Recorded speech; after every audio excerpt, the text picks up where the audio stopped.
Namaste. In this video, we'll install Docker Desktop on Mac. I'm currently running Mac OS Sequoia and it has M1 chip. We'll also run NGINX on port number 80 on localhost and we'll run it on Safari. Let's get started. So we'll first search for the installation steps. Docker install Mac. Let's go to the Docker docs link. And you have the download link over here. Depending on your chipset, you can download. I'm running my Apple Silicon chip, that is M1, so I'll download that. So I've already downloaded. Just double click on the DMG file and then drag it to the applications folder. Let's go to the application section and open it. Click open. Okay, we'll be greeted with the service agreement screen.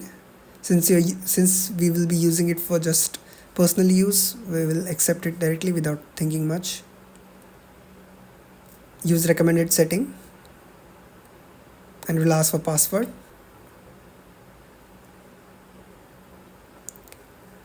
We'll just skip it. The installation is complete and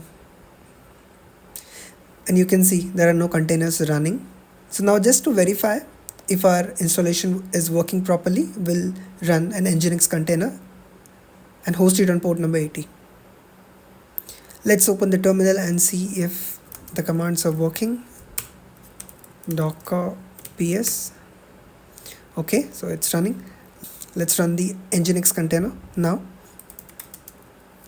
Docker run -d detached mode -fever port. We'll host it on 8080 and the image name. Let's hit enter.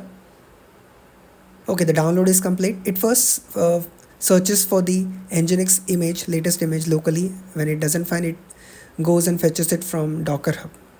So this is done. Let's see if our container is running. Yes, it is running on port number 80. Let's check it from the browser as well. We'll just type localhost and here you go. The installation is successful. And that's it. Your Docker Playground is ready on your Mac OS. Thank you.